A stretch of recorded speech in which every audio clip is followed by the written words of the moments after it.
पार किया, कितने पदाधिकारी पर आपने एक्शन और कार्रवाई लिया?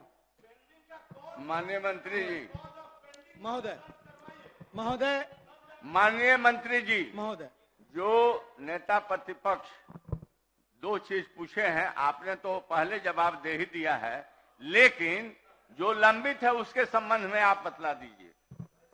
महोदय, ये समय सीमा पहले से निर्धारित है। ठीक है। जब माननीय उस पक्ष के सदस्य इसके मंत्री हुआ करते थे, उस समय की पेंडेंसी, अब सुन लीजिए उस समय भी समय सीमा निर्धारित, प्रश्न पूछे हैं, जवाब दे रहे हैं, और उस समय सीमा पर कभी कार्य नहीं हुआ। इस सरकार ने, नई सरकार ने समय सीमा पर कार्य करने के लिए उनको त्वरित करने, गति को बढ़ाने, एट पार लाने और उसके बाद समय सीमा पर कार्रवाई करने का निर्णय लिया है। श्री अरुण शंकर प्रसाद। अध्यक्ष महोदय, उत्तर प्राप्त है। माननीय मंत्री जी के उत्तर से लगता है कि कुछ तो इन्होंने दाखिल खारिज में सुधार की प्रक्रिया शुरू की है, लेकिन अभी भी जितना भ्रष्टाचार उसमें है उसको जरा एक बार देखिए। आपके उत्तर में है महोदय, 99,54,297 ऑनलाइन हुआ और उसमें से मात्र निष्पादित हुआ है 9। निष्पादित होने की संख्या नहीं दी गई है, खारिज जितना हो गया उसकी संख्या है महोदय 36,37,177। 37%, 100 में 37% दाखिल खारिज हो जा रहा है किसानों का। जो लोग पैसा नहीं दे रहे हैं उनका खारिज हो जाता है, जो पैसे के साथ ऑनलाइन करवा के पैसा दे देते हैं उनका तो हो जा रहा है। और अभी भी 9,58,369 मामले लंबित हैं। महोदय, इन्होंने एक बड़ा बढ़िया बात कहा है कि ऑड इवन प्रणाली में इन्होंने अंचल अधिकारी के साथ साथ राजस्व अधिकारी को भी शामिल किया है। तो मैं माननीय मंत्री जी से ये जानना चाहता हूं कि राजस्व अधिकारी के अंचल अधिकारी के जिम्मे अतिक्रमण से लेकर और लॉ एंड ऑर्डर तक उनके पास कार्य का भरमार है, इसलिए क्या हर अंचल में राजस्व अधिकारी को आप दाखिल खारिज की पूरी अनुमति दे रहे हैं कि उसके कलम से हो? माननीय मंत्री नहीं तो आधा।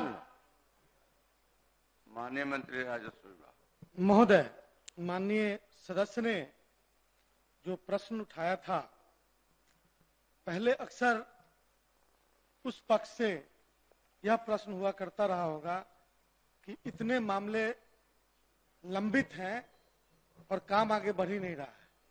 तब मैं धन्यवाद देता हूं माननीय सदस्य को, उन्होंने स्वीकारा कि प्रक्रिया को तेज करना या सुधारने की प्रक्रिया जारी है।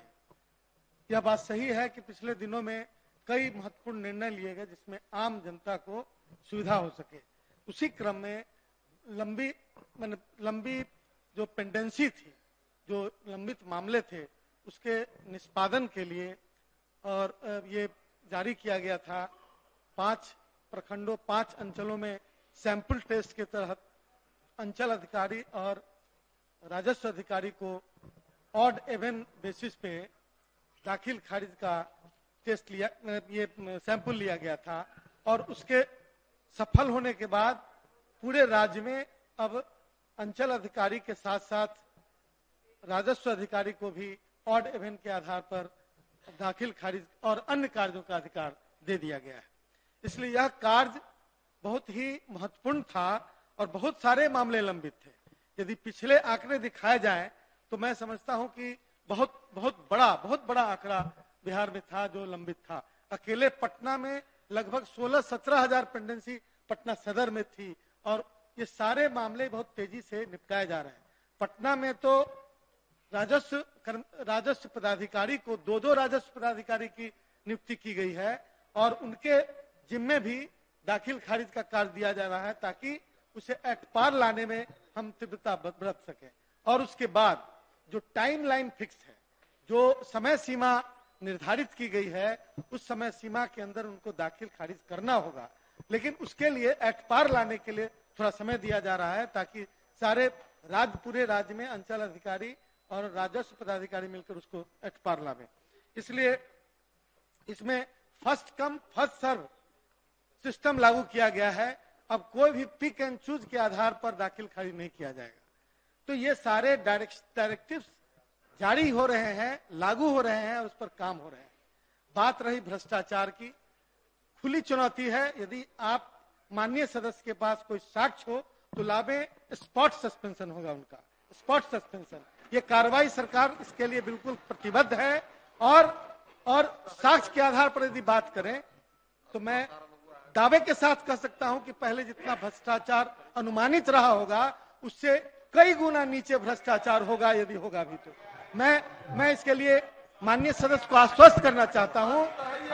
मैं माननीय सदस्य को आश्वस्त करना चाहता हूं।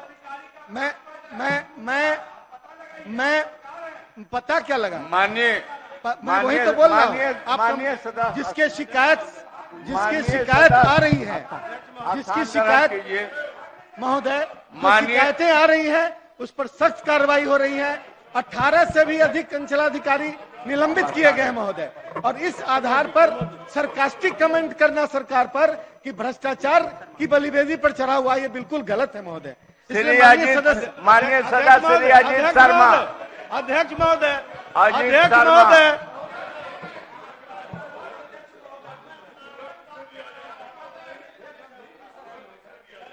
है महोदय, मैं सुधार की बात कर रहा हूं महोदय, कोई इधर उधर की बात नहीं कर रहा हूं। मैं माननीय मंत्री जी से 2 अनुरोध करूंगा जिस लाइट में मेरा प्रश्न था।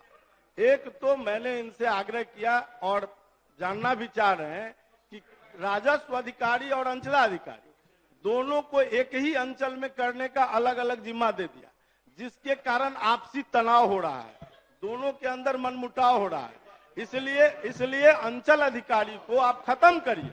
और आपने जो चैलेंज किया है भ्रष्टाचार का, तो केवल एक जयनगर अंचल का आप जांच करा लीजिए। जयनगर के अंचलाधिकारी का 10 लाख से 20 लाख तक एक म्यूटेशन में जयनगर शहर की जमीन में पैसा लिया जा रहा है माननीय मंत्री। इसलिए इसकी जांच कराइए, आप जांच कराना चाहते हैं महोदय। माननीय सदस्य के, मैंने फिर कहा कि माननीय सदस्य के पास जो साक्ष्य यदि है तो उसे उपलब्ध करावे और आवेदन दे, उस पर जांच करा दिया जाए। होता है क्या?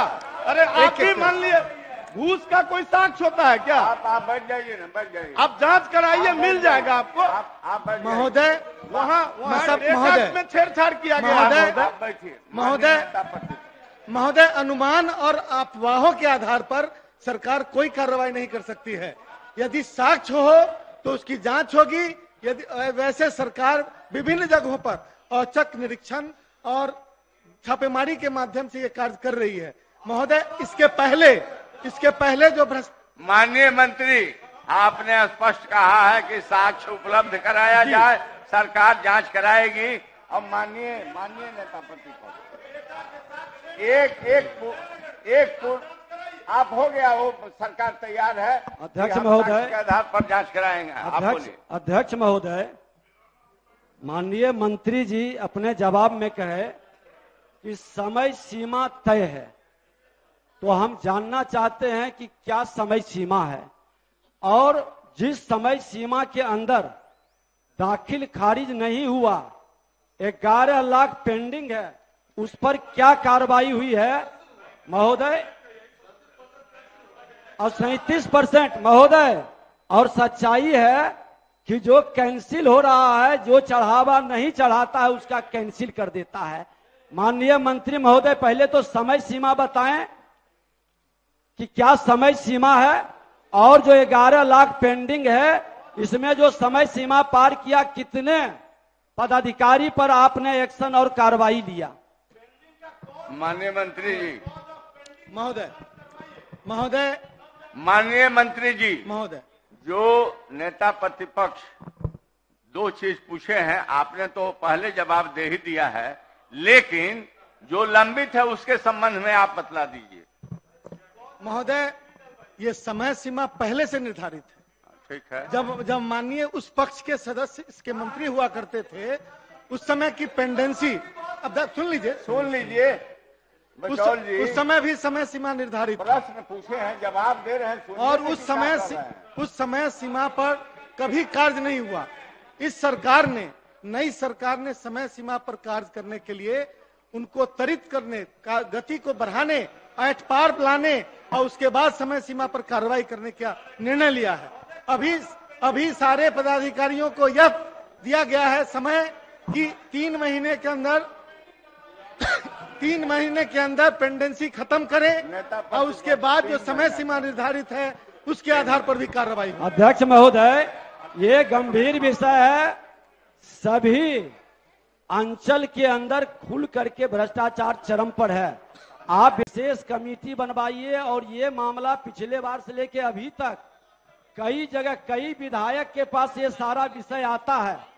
और आप जो समय सीमा 3 महीने कह रहे हैं महोदय, आज जरूर 3 महीने का समय सीमा, माननीय मंत्री जी, माननीय 3 महीने का समय सीमा नहीं है। कोई समय सीमा आप पूरी जवाब मंगा के उपलब्ध करा दीजिए, क्या समय सीमा है। माननीय नेता ये पूरी तरह से हवाबाजी का बयान है। अब आप स्थान ग्रहण करें। आप माननीय मंत्री, आप स्थान ग्रहण करें। अब अल्प सूचित प्रश्न का समय समाप्त हुआ।